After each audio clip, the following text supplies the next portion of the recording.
tool eats steel. This tool saved me a lot of time, especially out in the field. You can see the guy's got it held up with some twine or something. Oh shit. But I did just pick up this big ass Bessie clamp. So I've got this boat behind me, and it's kind of a muggy day. I'm in the shop. This is kind of a walk-in job type situation, but I thought it might be fun to document it, kind of show you guys what a simple, easy, quick job looks like. So the back section of the boat, the actual piece that holds up the weight has snapped off completely. You can see the guy's got it held up with some twine or something. Opposite side is beginning to fail as well, so we'll need to patch that up, as well as this section. That's obviously kind of an issue, so we'll want to get that fixed as well. So anytime I get a job like this, snapped welds, damaged equipment, I always like to begin by cleaning up the vicinity just so I know what I'm dealing with. And it also gives me a good chance to inspect and kind of think on the fly as I'm doing something about how I'm going to fix this. This is El Jefe.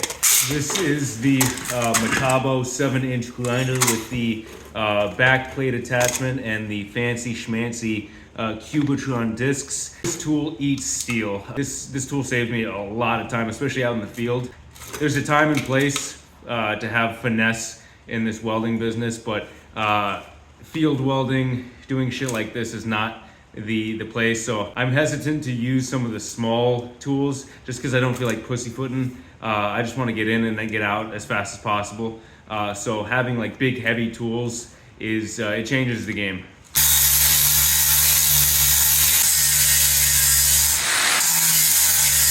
Went ahead and got that side cleaned up. I'm looking at the opposite side though, and I could tell that I kind of just want to cut this off. There's not a whole lot hanging on anyway, and I've kind of got plans for this spot, so I'm just gonna cut it off. I thought about just welding on top of it, but I don't think that's gonna solve the issue. My plan is to patch this section with this heavy piece of angle that matches the outside dimensions as close as I can find, and then weld the middle tube in on top of it, tying it all in quite nicely.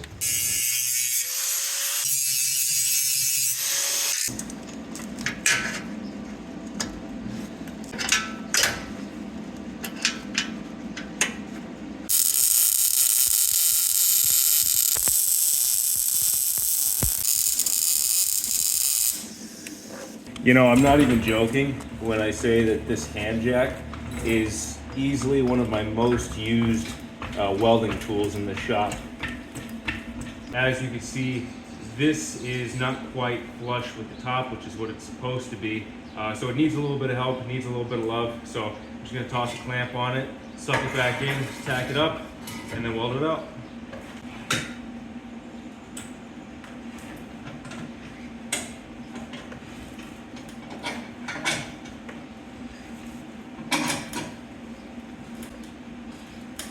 Oh shit, too much. Okay, maybe I gave that one a little too much love, but that's okay. That's okay.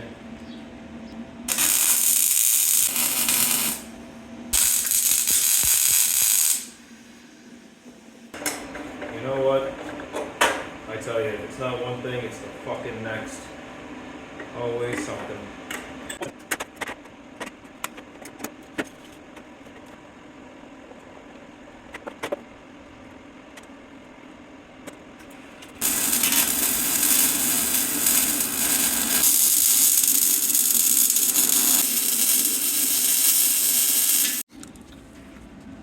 Now, it's not winning any beauty contests, but I think a little bit of paint and that'll hold up just fine.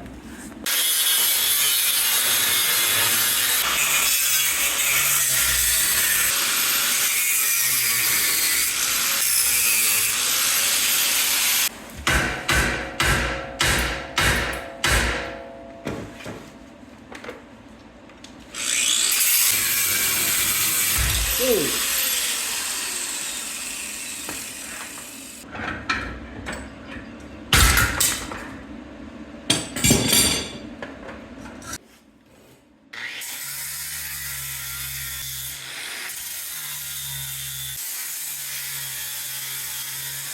again, you'll see me patching this hole with this heavy piece of angle. I'm just gonna clamp it on. I will tack it up and then weld it out, and then I will follow that up by welding that middle section that's hanging off. I'll weld that to the angle. That way both sides look the same and I can sleep easy knowing that this thing is not coming off.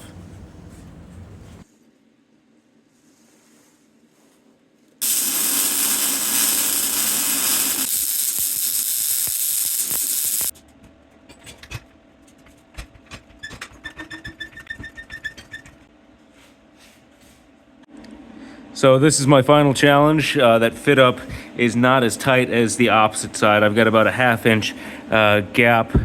But I did just pick up this big ass Bessey clamp like a week ago, and I've been dying to use it. So let's put it to use.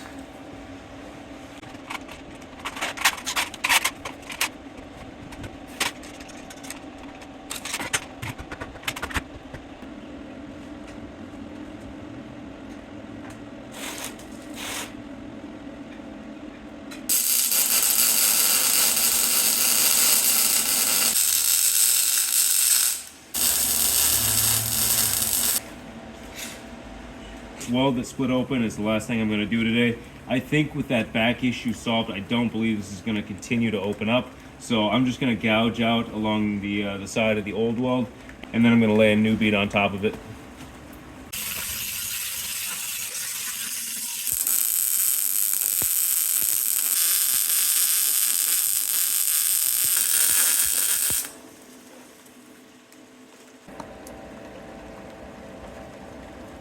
Well, that's about it. Nice, quick, simple, easy walk-in job. Somewhat typical of what I see. I hope I was able to entertain you. If you got anything out of this video, like, comment, sub, all that good shit. And yeah, I'll see you on the next one.